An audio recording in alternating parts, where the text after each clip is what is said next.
દેશમાં અમદાવાદ શહેરને કોણ નથી ઓળખતું? આજે અમદાવાદ શહેરનો સ્થાપના દિવસ છે. અમદાવાદ શહેર આજથી 613 વર્ષ પહેલાં સાબરમતી નદીના કાંઠે વસાવાયું હતું. અમદાવાદ શહેર કોણે વસાવ્યું, શું છે તેનો ઇતિહાસ અને અમદાવાદ શહેર આજે કેવું લાગે છે, આવો આપણે જાણીએ અમારા ખાસ અહેવાલમાં.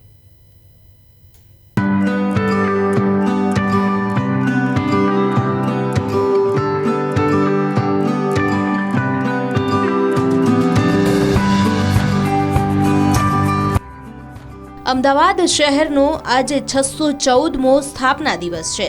ત્યારે અમદાવાદ શહેરના નાગરિકો અમદાવાદ શહેરના જન્મદિન પર અનોખી રીતે ઉજવણી કરતા હોય છે.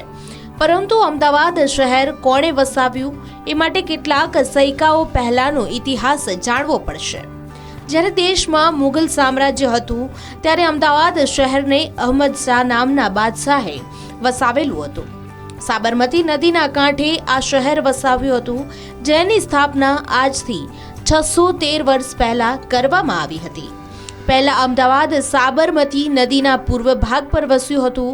ત્યારબાદ ધીમે ધીમે સાબરમતીના પશ્ચિમ ભાગનો પણ વિકાસ થયો. અમદાવાદ શહેર મુગલ સામ્રાજ્ય પહેલા એટલે કે 11મી સદીની આસપાસ આ વિસ્તાર આશાવલ નામે ઓળખાતો. ભીલ રાજા આશાવલની સામે સોલંકી વંશના રાજા કર્ણદેવે લડાઈ જીત્યા બાદ નામ કર્ણાવતી આપ્યું હતું. એ સમયે મોટા ભાગના લોકો સાબરમતી નદીના કિનારા ઉપરાંત આસપાસ વસતા હતા. આ પણ અમદાવાદ શહેરનો ઇતિહાસ છે. અહમદ શાહ બાદશાહના સમયમાં માણેક બુરજ અને ભદ્રના કિલ્લાના નિર્માણ સાથે લોકોએ તેની આસપાસ વસવાટ શરૂ કર્યો. 15મી સદીના અંત ભાગે અહમદ શાહના પૌત્ર મોહમ્મદ બેગડાએ શહેરને ફરતી 6 માઇલ લાંબી દિવાલ ચણાવી અને 12 દરવાજા મુકાવ્યા હતા. આ કામ લોકોને સુરક્ષા સલામતીનો અહેસાસ કરાવનારું બન્યું.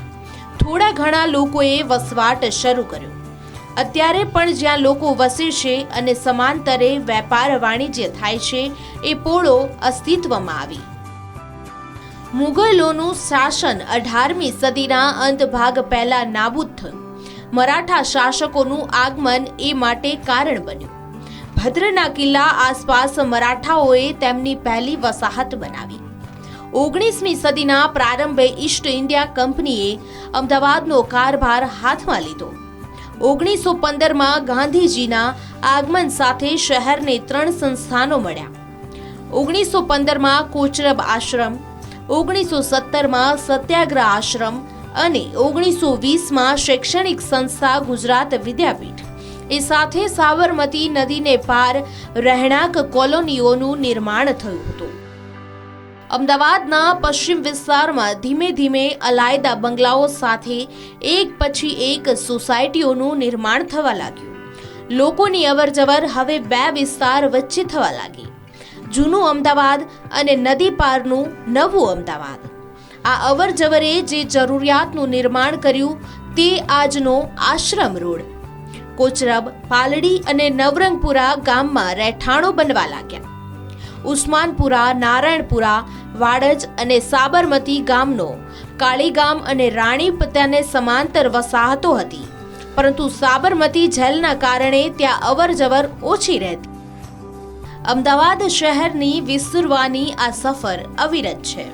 આજે અમદાવાદ આધુનિક ટેકનોલોજીથી સુસજ્જ બની અનેક સુવિધાઓથી ભરપૂર બન્યું છે. રોડ, એરપોર્ટ, રેલવે સુવિધાઓથી આ અમદાવાદ સુસજ્જ બન્યું છે. દુનિયાના કોઈ પણ ખૂણેથી અમદાવાદ આવવું હોય તો રોડ, એરપોર્ટ, રેલવે માર્ગથી સરળતાથી આવી શકાય છે. અમદાવાદ શહેર આજે વિશ્વમાં વેપાર, રોજગાર સહિત અનેક ક્ષેત્રે જાણીતું શહેર બની ચૂક્યું છે અને તેની મેટ્રો સિટીની ઓળખ હવે હાથવેતમાં છે. Happy birthday Ahmedabad. પ્રવેગ ટીવી, અમદાવાદ.